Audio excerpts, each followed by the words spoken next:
Hey guys, welcome back to the channel. Did you miss me? Because I've missed you. Today we're just going to get right into it, into the mail call video. Hey love, man, I can't wait to be home. I'm getting so close. It will not be long and I will write in and you will not get time to read it.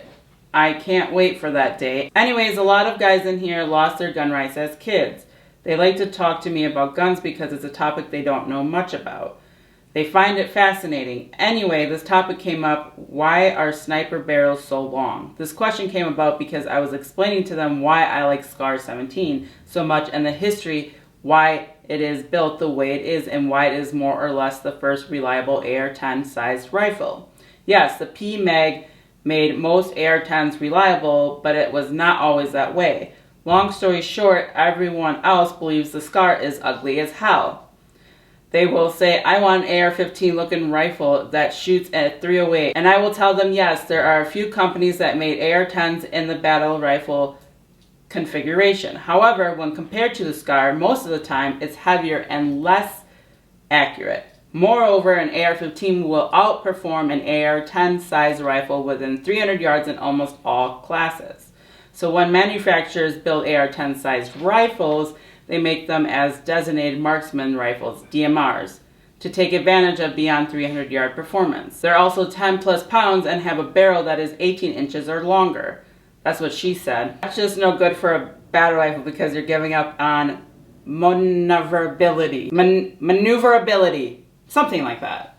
You guys understand what I'm trying to say. Then they said, but it would make a good sniper rifle. Again, I would tell them, no, it would not make a good sniper rifle either because DMR most of the time stay under 22 inches for a barrel, and for a sniper rifle you really want to be up around 26 inches. The 308 is not a good pick for a sniper rifle cartridge. Comparatively, I define a battle rifle as shooting at 0 to 300 yards, weighs less than 10 pounds, and has open sights ACOG or LVPO on a 16-inch barrel chambered in any 308 sized cartridge like 308, 6mm, or 6.5 Creedmoor, and features a collapsible stock. Then I define a DMR as shooting from 300 to 500 yards, weighs less than 15 pounds, and has 10 to 15 times scope on an 18 to 22 inch barrel and chambered in any size. Now for a good sniper rifle, I want it to be good at hitting human-sized targets from 500 to 1,000 yards, so there is no weight limit. I want a scope that's 25 or more that would be good for target identification. I want a long barrel 24 to 26 inches and I want it chambered in 6mm Creedmoor. Then the question came up about why are sniper rifle barrels so long and why can't I shoot 1,000 yards with a shorter barrel and why is 6mm and not a 30 caliber. So that's what I will be answering in today's video. So let's start with why a sniper rifle barrel is so long. The answer to that is to maximize the power, burn, and velocity.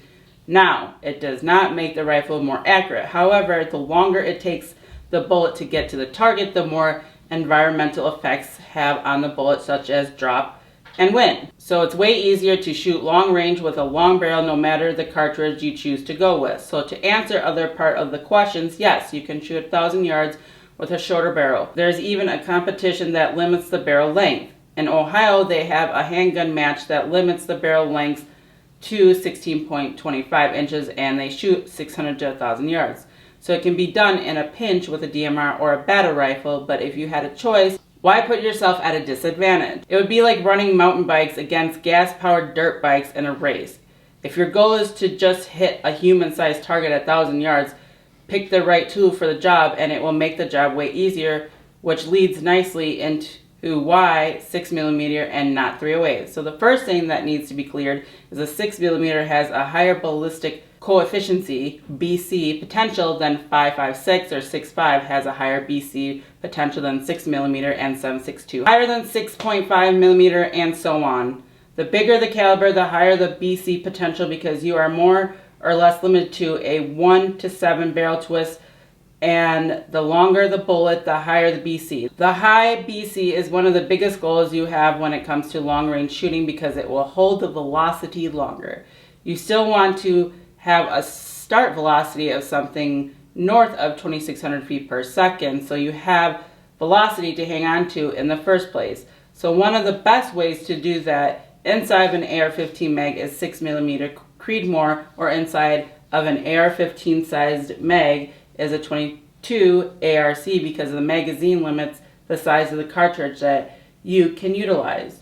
You want to pick a caliber that will still have great downrange performance? Put me in a bolt gun. I'm going 30 cal like a 300 PRC. Yes, a 338, 408, or a 416 will outperform a 30 cal, but the price goes up by a lot as you go over 30 cal. If you've got the money, I say go for it. You will not be disappointed with the performance, but recap sniper rifle barrels are so long to help give the shooter an edge. So if his or her range or wind call it not spot on, they will still connect with the target. You also want to have a plan when you set up your rifle.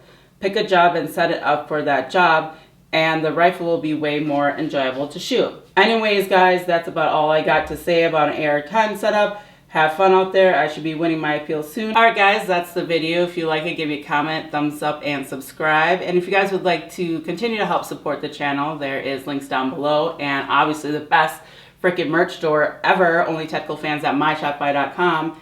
And until next video, guys, peace. A battle rifle because you're giving up maneuverability. That's just no good for a battle rifle. That's just no good for a battle rifle because you're. That's for a battle rifle because you're giving up on maneuverability.